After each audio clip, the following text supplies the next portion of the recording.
沙子。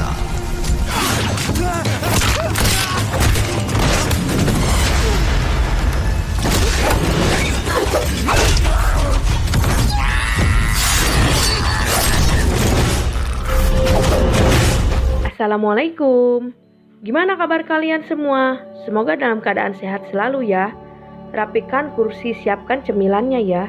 Karena Ngadongeng Film akan menceritakan alur cerita film yang berjudul Devian. Film Devian ini mengambil cerita zaman Dinasti Tang. Saat itu, Dinasti Tang mengalami kemunduran dan pemberontakan terjadi di mana-mana. Hukum pun sudah tidak berlaku lagi di Dinasti Tang. Di film ini mengisahkan perjalanan seorang pemuda buta yang sangat diremehkan dan ditindas. Meski keadaan fisiknya yang kekurangan, akan tetapi ia mampu untuk melawan dan menangkap para penjahat demi sebuah rupiah. Tanpa menunggu jeda lagi ya, kita lanjut ke alur cerita filmnya.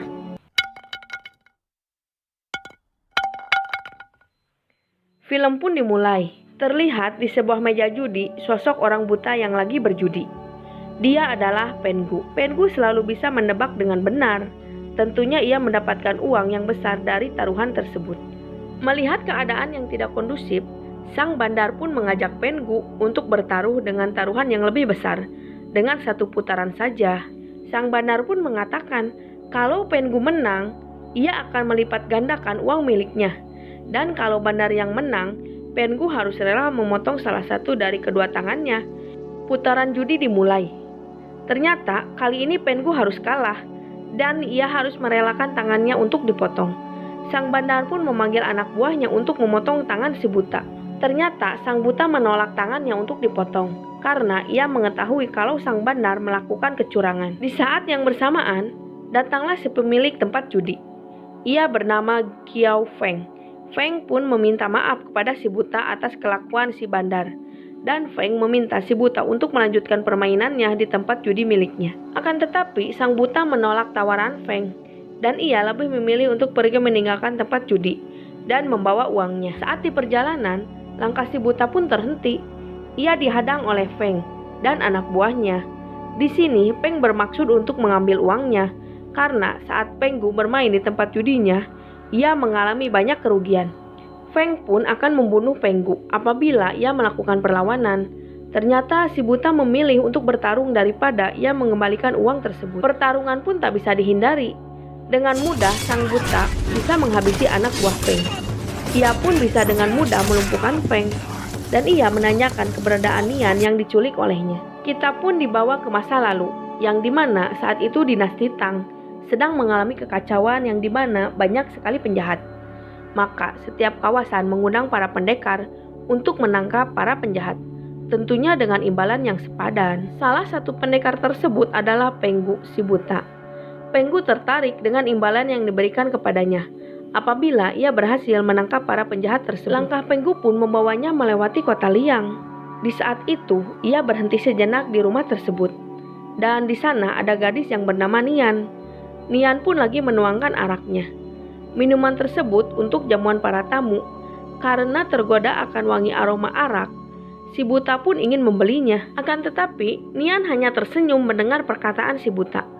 Nian mengatakan kalau arak tersebut tidak dijual tetapi akan disajikan kepada para tamu yang sebentar lagi datang untuk merayakan pernikahannya. Mendengar perkataan Nian, si buta pun melanjutkan perjalanannya. Melihat itu, Nian pun mengundang si buta untuk menghadiri acara pernikahannya.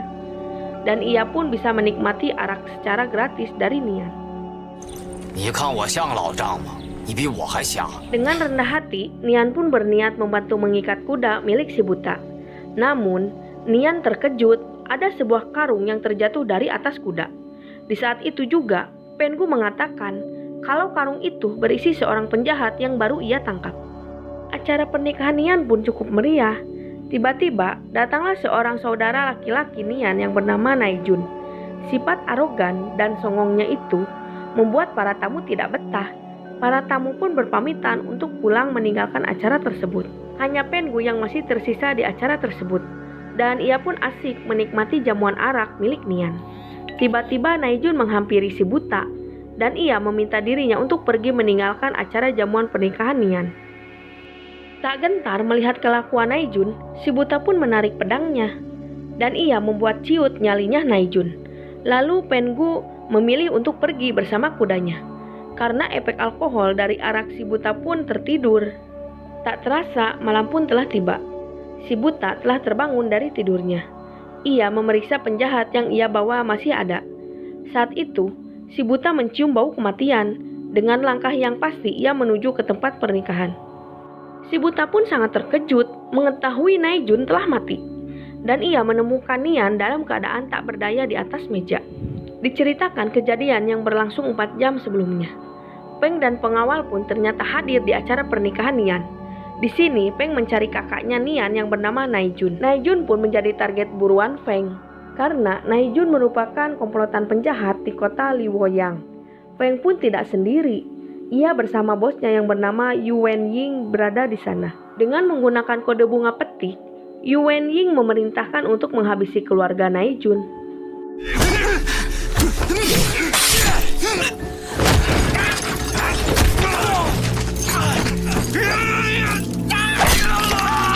Nian pun diseret masuk ke dalam rumah.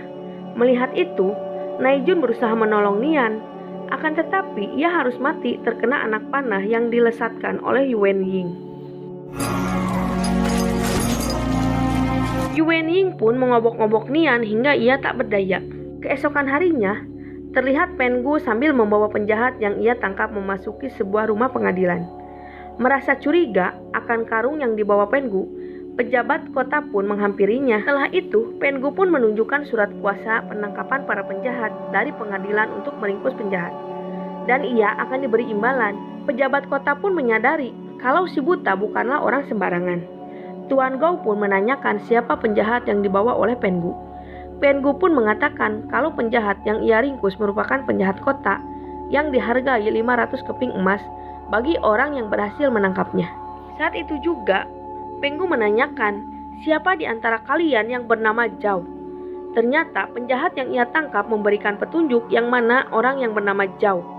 Dengan mudah, Pengu bisa menangkap Zhao buronan yang selama ini ia cari. Pengu juga mendapatkan imbalan dari Tuan Gao karena ia bisa menangkap penjahat Zhao.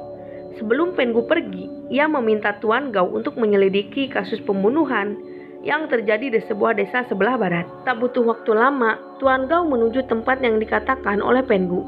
Dan ia pun langsung menyelidiki kasus pembunuhan yang usai terjadi di tempat tersebut. Tuan Gao menemukan sebuah anak panah dan ia mengetahui siapa pemilik anak panah tersebut.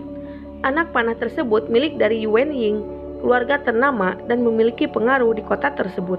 Mengetahui kebenarannya, apa yang terjadi, Tuan Gao pun tidak bisa berbuat apa-apa. Dan ia hanya bisa memberikan semangat kepada Nian dan menerima dengan ikhlas apa yang sudah terjadi pada dirinya dan keluarganya. Mendengar perkataan Tuan Gao, Nian tidak bisa menerimanya karena ia telah kehilangan saudara dan keluarganya. Harga dirinya sebagai perempuan pun telah hilang.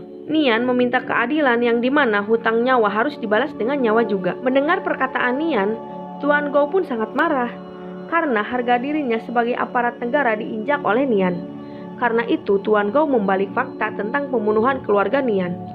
Dengan seketika, Nian pun ditangkap dengan tuduhan telah membunuh kakaknya sendiri dan keluarganya. Lalu, Nian dibawa ke pusat kota untuk dihukum. Saat Tuan Gao menuju kota, mereka bertemu dengan Pengu di kota. Melihat perlakuan Tuan Gao kepada Nian, Pengu pun tak terima karena ia telah memfitnah dan menambah beban penderitaan Nian. Melihat pengawalnya tumbang, Tuan Gao pun meminta sekali lagi agar Pengu tidak usah ikut campur dalam urusannya. Dengan nada songongnya sebagai pejabat, Tuan Gao pun membentak Pengu. Dan Tuan Gao berkata, jangan ikut campur dengan urusan negara, karena merasa Nian harus dilindungi.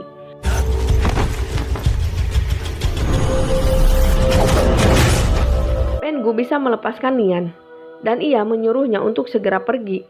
Nian pun meminta tolong kepada Pengu untuk membalaskan dendamnya. Maka ia akan memperoleh imbalan yang sangat besar dari Nian. Kalau Pengu akan pergi ke kota Liwoyang, ia ingin ikut bersamanya untuk menemukan keadilan di kota tersebut. Singkat cerita, mereka berdua telah sampai di kota Liwoyang. Mereka berdua makan di kota tersebut.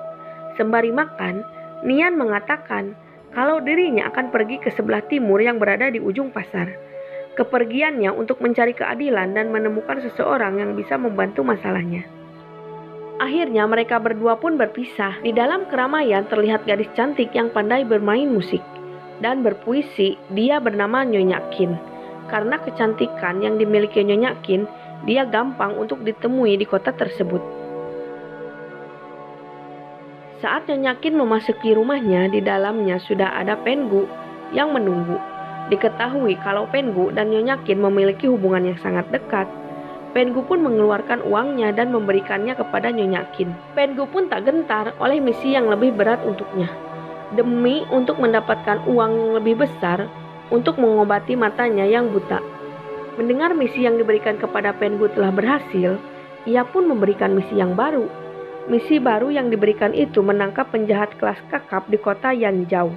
Kali ini, misi yang diemban oleh Pengu sangat berat sesuai dengan imbalan yang besar. Saat Pengu bersiap berkemas, mereka pun dikagetkan oleh seseorang yang datang ke kediamannya Nyonya Qin. Dari ketiga orang yang mendatangi rumah tersebut, terdapat seseorang yang terluka sayatan di bagian tangannya, di mana orang yang terluka tersebut bekerja di keluarga Yuan Ying. Orang itu pun menceritakan awal kronologi tangannya bisa terluka, di mana saat itu Yuan Ying hendak melamar putri dari Jenderal Gao. Dan sesaat acara akan dimulai, tiba-tiba ada seseorang wanita yang mengacaukan acara lamaran tersebut. Karena itulah si pelayan itu mendapatkan luka sayatan. Pengu pun mendengarkan percakapan mereka, dan Pengu mengerti siapa wanita yang dimaksud itu adalah Nian. Tak terima perkataan pelayan tersebut, dengan seketika Pengu mencabut jahitan luka di lengannya itu.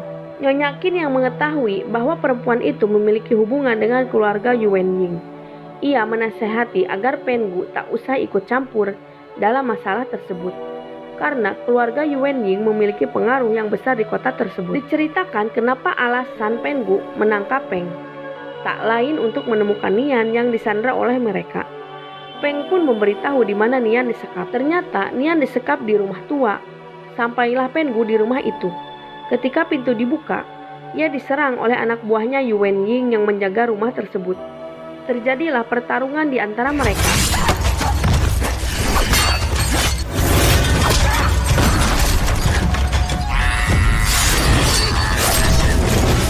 Pengu pun bisa memenangkan pertarungan itu dengan mudahnya. Dan ia menemukan Nian dalam keadaan yang cukup memprihatinkan. Karena Nian diperlakukan tak seperti manusia biasa. Pengu pun membawa Nian ke rumahnya Nyonya Qin untuk mendapatkan perawatan yang layak. Pengu pun menyadari masalah yang sedang ia alami sangatlah rumit, dan ia tidak ingin melibatkan Nyonya Qin dan Nian di dalam masalahnya itu. Keesokan harinya, Pengu menyuruh mereka berdua untuk meninggalkan kota Luoyang. Agar anak buah Yuan Ying tidak bisa menemukan mereka berdua, ia pun akan berjanji akan cepat menyelesaikan masalah ini. Setelah mengantarkan kepergian mereka berdua, Pengu pun menemui Feng untuk menyiksanya. Saat itu, Pengu menyiksa Feng dengan seutas benang yang ia bawa. Maksud dari Pengu menyiksa Feng adalah untuk mengetahui kebenaran mengapa keluarga Yuan Ying membunuh keluarga Naijun. Akhirnya, Feng berkata jujur kalau anak ketiga Jenderal Gao menginginkan Liontin Mutiara sebagai mas kawin. Yuan Ying pun kebingungan untuk mencari Liontin Mutiara tersebut. Akhirnya, Yuan Ying memutuskan untuk membongkar makam kerajaan dan mengambil Liontin Mutiaranya yang ada di sana. Karena takut akan ketahuan, ia pun membunuh semua anak buahnya termasuk Naijun. Naijun adalah orang yang terakhir hidup sebagai saksi pencurian Liontin Mutiara yang dia lakukan oleh Yuan Ying. Setelah mendengarkan akan kebenarannya, Pengu mengikat leher Peng dengan benang ke sebuah pintu agar bisa menjerat leher Feng. Tak lama kemudian, datanglah Yuan Ying dan anak buahnya. Dan ketika itu, Yuan Ying menarik pintu, dan dengan seketika, Feng pun mati dengan terjerat benang. Di tempat yang berbeda, terlihat Nyonya Qin akan kembali lagi menuju kota Luoyang. Tanpa disadari oleh Nyonya Qin, kalau Yuan Ying telah mengutus anak buahnya untuk menangkapnya. Terlihat Yuan Ying menyiksa Nyonya Qin. Saat itu, ia meminta menunjukkan keberadaan si buta Pengu. Sembari ia menyiksa Nyonya Qin pun menceritakan asal-usul si buta Pengu. Ternyata, dulu Pengu merupakan salah satu jenderal perang yang sangat terkenal dengan teknik pedang pendengar angin yang ia kuasai. Pada malam harinya, Pengu pun mendatangi kediaman Jenderal Gao dan terjadilah pertarungan.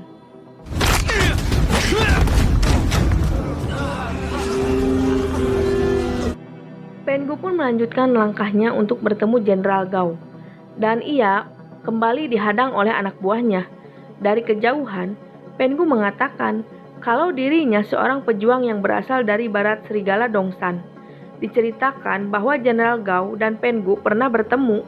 Ia pun mengatakan kepada Jenderal Gao agar tidak melanjutkan acara pernikahan putri ketiganya dengan Yuanying, karena Yuanying adalah penjahat kelas kakap yang harus ditangkap. Tak selang berapa lama, utusan Jenderal Gao mendatangi kediaman Yuanying. Utusan itu pun datang membatalkan acara pernikahan dengan putri sang jenderal. Mendengarkan kabar berita itu, kakaknya Yuanying kebakaran jenggot, dan ia menyiksa Yuanying di sebuah ruangan. Merasa dihina oleh kakaknya sendiri, Yuanying pun malah membunuh kakaknya sendiri. Di tempat lain, warga kota Luoyang dikejutkan oleh ditemukannya mayat Nyonya Qin. Saat itu, tubuhnya Nyonya Qin dipenuhi busur panah yang menancap di tubuhnya. Kabar kematian Nyonya Qin pun sampai ke telinga Pengu. Kini saatnya Pengu membereskan semua masalahnya dengan Yuanying. Dengan jiwa seorang satria, Pengu pun mendatangi ke kediaman Yuanying, yang dimana rumah tersebut sedang diadakan upacara kematian. Pertarungan pun tak bisa dihindari. Dengan mudah ia bisa menghabisi lawannya dengan teknik pedang pendengar angin.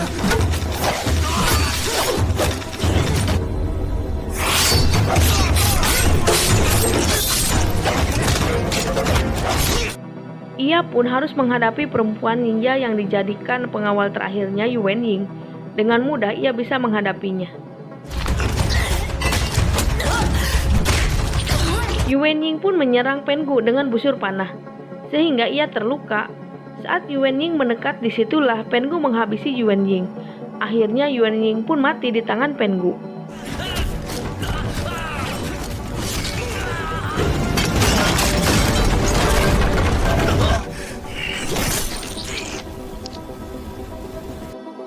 Dan film pun berakhir. Wassalam.